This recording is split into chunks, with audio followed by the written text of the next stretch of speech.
Konke amaphupho omuntu osuke ekhanselwe ngesilwane noma osuke ethunyelelwe ngesilwane noma umuntu osuke enesilwane onomoya lona bawubiza ngesiNgisi bathi i-spiritual husband noma i-spiritual wife.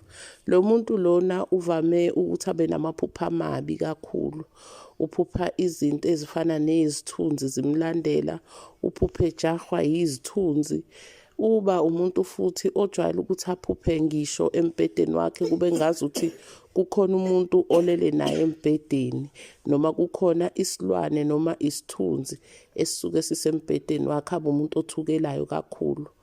Umuntu lona-ke ujwayele ukuthi aphuphe futhi abantu benqunu emaphuphweni akhe. Uvamile-ke ukuthi aziphuphe futhi elele nomuntu ngokocansi. Uba umuntu futhi ovame ukuthi aziphuphe eteta umntwana, okusho ukuthi ediliva umntwana emaphuphweni. Abe umuntu uma kuwukuthi owesilisa oba nengane encane esanda ukubelethwa, okusho ukuthi uba ne-newborn emaphuphweni, enikezelwa i-newborn noma ezazi etshena ukuthi unengane esanda kuzalwa.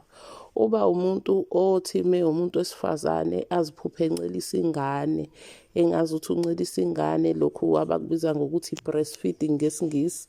Uba umuntu okuwukuthi uziphuphe emaphuphweni, uthole ukuthi emaphuphweni akhe njalo uziphuphe eganiwe noma eganile, okusho ukuthi unomkhwenyana noma unonkosikazi emaphuphweni. Noma une-relationship ayiphupha ayibona emaphuphweni, uzithola ukuthi yena uzibona uma elele kwi-relationship e-serious ngale ndlela. Uziphupha-ke lo muntu lona kuwukuthi uphupha amakati amnyama isikhathi esiningi awabona emaphusheni. Uthola ukuthi njalo yena unokuphupha ikati elimnyama. Ngisho kuthiwa-ke iphupha alikho mayelana naleli kati kodwa lizodlula emaphuphweni ukutshengisa ukuthi umoya ohlala ukhona. Uwumuntu futhi ovame ukuphupha izinto ezifana namalulwane, okusho ukuthi lento lena ngesiNgisi bayibiza nge-bat, lokho okuhlala emgedeni, inyoni yasemgedeni. Ujwayele ukuthi ayiphuphe ayibone ebusuku. Uba umuntu lona oziphupha ewela emakakeni, okusho ukuthi ewa mese ewela phezu kwesimo sayo indle, abe umuntu ongcoliswa iyona indle emaphuphweni.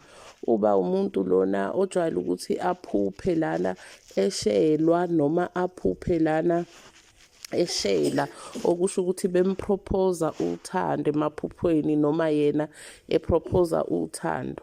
Uba umuntu-ke lona oba nokusaba futhi aphuphe njalo ethukela, aphuphe njalo ngisho uthola ukuthi akalikhumbuli iphupho kodwa uzovuka ethukile emaphuphweni. Siyabonga kakhulu.